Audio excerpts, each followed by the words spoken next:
you have ever looked at a chess position and thought, how am I supposed to find that move? Then this video is for you. Today I'm going to show you the most important tactical patterns that every chess player must know, from folks to things to discover attacks. These aren't just textbook ideas. I will show you how they actually appear in real games and how you can spot them quickly. And by the end of this video, you'll be able to recognize tactics instantly. And in my next video, I will teach you exactly how to solve puzzles using them. So if you are ready to level up your gameplay, hit that like button and let's get started. Tactical pattern on our list is the pin. Now a pin traps a piece, that is, moving the piece will expose a more valuable piece like a queen or a king. For instance, this example here, the queen on g3 actually pins the knight on f4 to the king on b8. And the more interesting part of this is actually white to move. So white further justifies the pin by attacking the rook, knowing that the rook can't capture. And the moment the king sidesteps, you can either capture it with your rook or capture it with your queen. Now this is another example of the pin.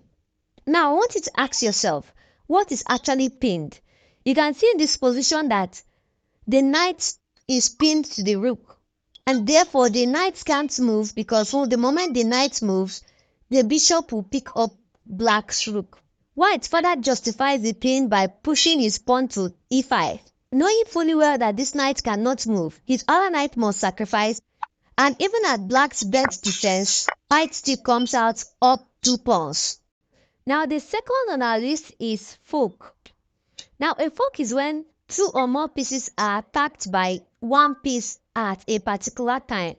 Now you can see in this position that this knight gives a check to the king while attacking the queen and attacking the rook. Now this in chess is what we call fork, and this can happen with any other piece, not just the knight. You can also see right here that playing this bishop move actually creates a fork. The queen is hit and the king is hit at the same time, and this queen must take and the knight will take back. Black is definitely winning. Now the third on our list is what we call defense remover, and this is a tactic that most, if not all, beginner players overlook. It's actually black to play, and black has a massive attack, and the only piece stopping the attack from being actualized is the knight. Now in this position, black must kick away the knight by pushing his pawn to g4, because knight actually does a good job of stopping the queen from coming to h2. Now the knight must move, and the moment the knight moves, the black queen infiltrates the king's side position with a check. The king must move and he gives another check. And black now develops his rook. Notice how the attack is happening with tempo. King is not checkmated just yet, but the king is under serious firepower, as white can successfully double up his rooks, and believe it or not, this position is dead lost for white. This is another example. Now it is actually white that is creating an attack, and at the same time black is also creating an attack. It is very important to note that we do not have the time to push the pawn to d5 as we did in the previous video, because black is quick with his own counterplay and removes the defender of the pawn. Note he can never capture because this is mate, but rather we strike first with our rook sacrifice. And note that if black decides to sacrifice his own rook, it is too late and this is checkmate. And black must take, and even at that, it's still a checkmate. Now the next on our list is what we call skewer. Now a skewer is often done to the king, whereby you check the king, moving him away to reach a valuable piece, most often the queen. Now in this position, you can see that the king and the queen are lined up on the same diagonal. And here black gives a check, hitting the king, and the moment the king moves, you pick up the queen, and this is definitely winning for black. Now this is another example of a skewer, but now it doesn't have to do with the king. You can see here that the rook can swing over, hit the queen, and the queen doesn't have a way of defending the knight, At the moment the queen moves away, pick up the knight, giving a check to the king, and pick up another pawn for good measure. Believe it or not, black is actually in a more comfortable situation right now. Now we just got to my favorite aspect of this tactical patterns as we got to the aspect of discovered attack. And this discovered attack has been used many times by myself to deliver a beautiful checkmate. But in this position, it is not a checkmate you are looking for.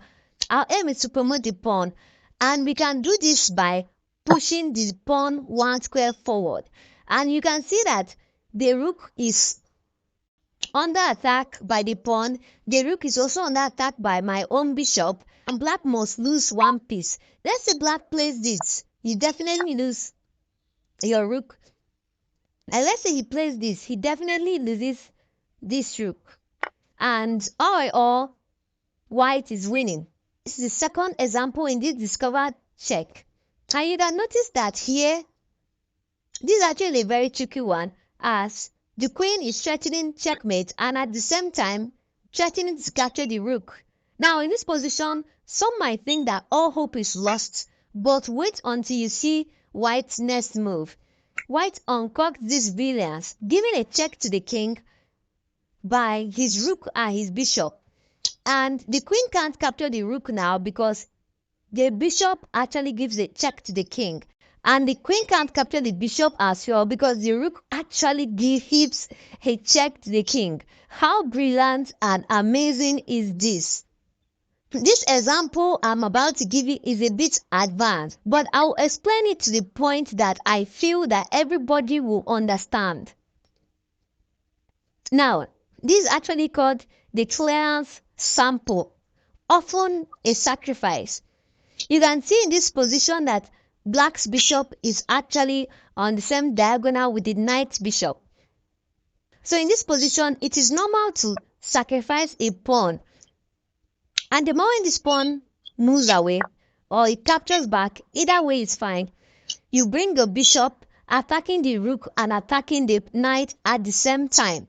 Now, once this rook moves, black's knight is hit by your bishop and your rook, and black's knight is totally lost. Now, the second example is a little bit too advanced for most beginner players. White is actually winning, but it actually needs a clearance sacrifice, and this can only be done with your queen, as white sacrifice is square. Now, look beyond the sacrifice. Ask yourself, what is the coup or what is the reason for the sacrifice? And you can see the moment black takes, you give a check with your bishop. The rook must block or it will be checkmate, and you capture, hitting the king, hitting the queen. And the moment the queen captures, you can go further and capture with your pawn. And this right here, black doesn't have enough resources to stop the promotion of two pawns. As you can see, no matter what white does, white is still winning. So you can watch this far into the video. Thank you for watching. Please like, share and subscribe. See you in my next video.